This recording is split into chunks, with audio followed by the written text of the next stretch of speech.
আল্লাহ রাব্বুল আলামিন কোরআনে হাকিমের মধ্যে একটা ঘটনা বর্ণনা করেছেন, হযরত সুলাইমান আলাইহিস সালাতু ওয়াস সালামের ঘটনা, যেখানে বিলকিস রানীর সিংহাসন নিয়ে আনার জন্য জিনেরা সুলাইমান আলাইহিস সালামের আনুগত্য করত। এই জন্য সুলাইমান এবং বিলকিস দুই রাজার মধ্যে এক ধরনের যুদ্ধই হলো। তো সুলাইমান আলাইহিস সালাতু ওয়াস সালাম জিনদেরকে বললেন যে তোমরা খুব দ্রুত বিলকিসকে দাওয়াত করছে সুলাইমান আলাইহিস সালাতু ওয়াস সালামের রাজ্যে আসবেন, এজন্য তার সিংহাসনটা এখানে নিয়ে আসতে হবে। জিনদেরকে আদেশ করলেন কে নিয়ে আসতে পারবে। একজন জিন, তার নাম ছিল ইফরিত। কোরআনের মধ্যে আল্লাহ বলেছেন ক্বালা ইফরিতুম মিনাল জিন্নি আনা আতিকা বিহি ক্বাবলা আন তাকুমা মিন মাকামিক। ইফরিত নামের জিন পয়গম্বর সুলাইমান আলাইহিস সালাতু ওয়াস সালামকে বলেন, পয়গম্বর আপনি যে বসে আছেন এখানে, আনতা ক্বাবলা আন তাকুমা মিন মাকামিক, এই বসার থেকে আপনি উঠবেন, এই উঠার আগে আমি বিলকিস রানীর সিংহাসনটা আপনার সামনে এনে দিতে পারবো।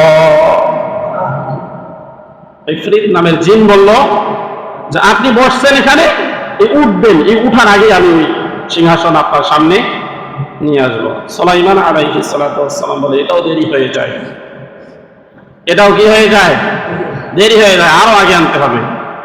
আল্লাহ কোরআনের মধ্যে বলেছে قال الذي عنده علم من الكتاب أنا آتيك به قبل أن يرتد طرفك। এবার আরেকজন দাঁড়াইছে যার কাছে কিতাবের জ্ঞান ছিল। সুবহানাল্লাহ বলেন।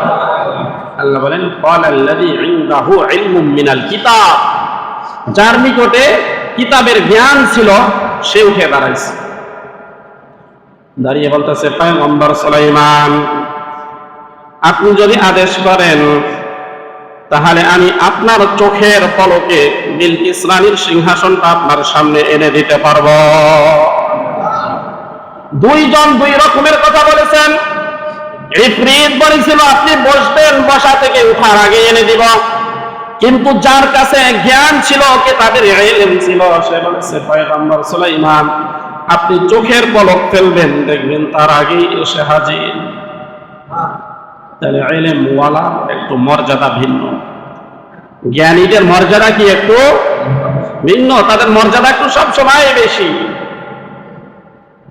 এই জন্য আল্লাহ রাব্বুল আলামিন কোরআনের মধ্যে বলেন ইয়ারফাইল্লাহুল্লাযীনা আমানু মিনকুম ওয়াল্লাযীনা উতুল ইলমা দারাজাত।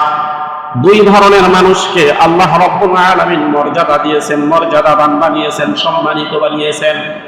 এক নাম্বার হলো ঈমানদার, আর দুই নাম্বার হলো ইলমওয়ালা। বলেন এক নাম্বার কি? ঈমানদার, যারা ঈমান আনে। আল্লাহ বলেন ইয়ারফাইল্লাহুল্লাযীনা আমানু মিনকুম, তোমাদের মধ্যে যারা ঈমান এনেছে তাদের মর্যাদাকে আমি আল্লাহ তাআলা বাড়ায়া দেব। ওয়াল্লাযীনা উতুল ইলমা দারাজাত, আর যারা জ্ঞান অর্জন করে, জ্ঞান যারা, ইলমওয়ালা যারা, এই ইলমওয়ালাদের মর্যাদাকে আমি আল্লাহ তাআলা বাড়ায়া দেব। তাহলে ইলমের মর্যাদা আছে না নাই বলেন? জ্ঞানীদের সম্মান আছে, সবখানে আছে জ্ঞানীদের সম্মান। জ্ঞানীদের সম্মান থাকবে না কেন? মূর্খদের কারণে সমাজে যত বিশৃঙ্খলা, সব মানুষের মূর্খতার কারণে। যত মারামারি, যত ঝগড়া, যত ফাসাদ, যত কাটাকাটি, যত হিংসা বিদ্বেষ, দেখবেন এগুলো সব মূর্খতার কারণে। এখন আসল কথা হলো ইলম কি জিনিস আর মূর্খতা কি জিনিস। জ্ঞানী তো দুনিয়াতে অনেক আছে, আছে না? অনেক জ্ঞানী আছে। এক ধরনের জ্ঞানী আছে যারা এক কলমের খোঁচায় লক্ষ লক্ষ কোটি কোটি টাকা অবৈধভাবে কামাই করে, সেও কিন্তু জ্ঞানী, শিক্ষা দীক্ষাওয়ালা। আছে না এমন জ্ঞানী? এমন শিক্ষা দীক্ষাওয়ালা মানুষ দুনিয়াতে আছে যে অহরহ অপরাধ করে যাচ্ছে। আসলে সে দুনিয়ার শিক্ষা লাভ করেছে, কিন্তু আল্লাহ রাব্বুল আলামিন প্রকৃতপক্ষে যে লৌহে মাহফুজের যে জ্ঞান, সে জ্ঞান সে অর্জন করতে পারে,